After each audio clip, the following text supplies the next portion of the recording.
नमस्कार। आकाश में ग्रहों में होने वाली एक्टिविटी का मानव जीवन ही नहीं बल्कि पूरे जीव जगत में प्रभाव पड़ता है। सूर्य एक ग्रह है। ज्योतिष में सूर्य को भी एक ग्रह और मुख्य ग्रह माना गया है। सूर्य के आने पर सुबह होती है, दिन होता है, और सूर्य के छिप जाने पर, सनसेट होने पर रात होती है।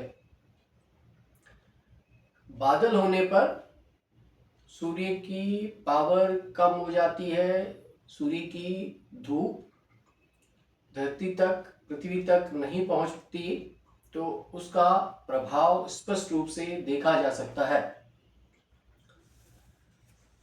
अभी 13 फरवरी को मंगल और राहु का एक कॉम्बिनेशन बना जिसे अंगारक योग कहते हैं। इस अंगारक योग का वर्णन ज्योतिष में बहुत जगह मिलता है। राहु और मंगल जब मिलते हैं तो ये अंगारक योग बनता है। 17 फरवरी को जो सूर्य ग्रहण लगा था वो भी मंगल के नक्षत्र धनिष्ठा नक्षत्र में लगा था और कुंभ राशि में लगा था। और 23 फरवरी को जो अंगारक योग बना वो अंगारक योग भी धनिष्ठा नक्षत्र मंगल के नक्षत्र में बना। और ये जो अंगारक योग है ये 23 फरवरी से 2 अप्रैल तक रहेगा। अभी ये धनिष्ठा नक्षत्र में बना है और ये बाद में सतविसा नक्षत्र राहु के नक्षत्र को कनेक्ट करेगा, क्योंकि कुंभ राशि वायु तत्व की राशि है और मंगल को एक एग्रेसिव प्लैनेट कहा गया है। मंगल युद्ध के, आक्रोश के कारक हैं। तो इसका प्रभाव क्या होगा? सबसे पहले इसका प्रभाव कई कंट्रीज के बीच में युद्ध की स्थिति पैदा करेगा। एक ऐसा समय होगा जब राजाओं का मतलब है हेड ऑफ द कंट्री को, प्राइम मिनिस्टर, प्रेसिडेंट को युद्ध एक्सेप्ट होंगे। कोई भी हेड ऑफ द कंट्री नहीं चाहेगा कि वो वॉर को टाले। तो ऐसी कंडीशंस मिडल ईस्ट में, यूरोप में आने की पूरी संभावना है। जो अभी हम बार बार पढ़ रहे हैं, सुन रहे हैं कि यूएस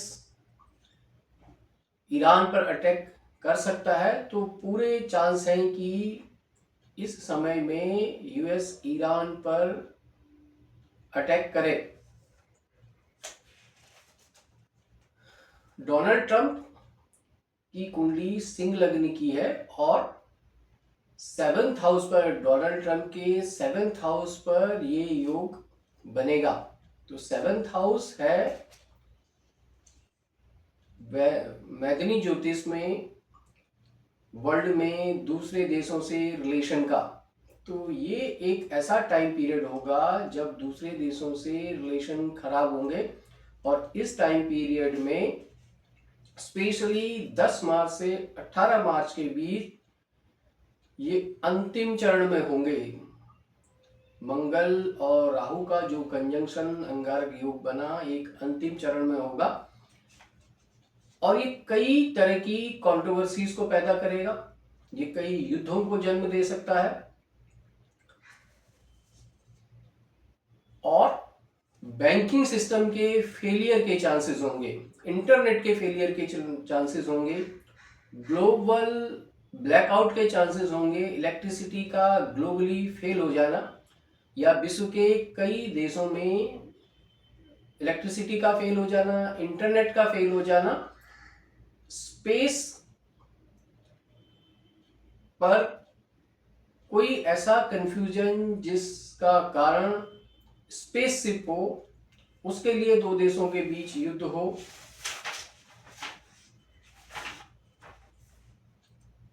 ऐसी संभावनाएं बहुत ज़्यादा हैं, क्योंकि मंगल विक्रम संवत 2083 जो 19 मार्च से नए साल की शुरुआत होगी हिंदू कैलेंडर के अनुसार, विक्रम संवत 2083, उसमें मंगल सेनापति होंगे। तो ये बहुत संभावना है कि कई देशों में, यूरोप में आपको युद्ध, नए मोर्चे खुलते हुए दिखें। मिडल ईस्ट के कई देश आपस में नए लड़ते हुए दिखें, और ग्लोबल ब्लैकआउट हो, इंटरनेट का फेलियर हो, कई ऐसे काम, बिजनेसेस रुक जाएं, बड़ी कंपनियों के, कई देशों के सर्वर हैक हो जाए। इस दौरान स्टॉक मार्केट में बड़ा फेलियर होने के, आईटी सेक्टर के शेयर्स, बैंकिंग सेक्टर के शेयर्स में गिरावट आने के पूरे चांसेस बने रहेंगे।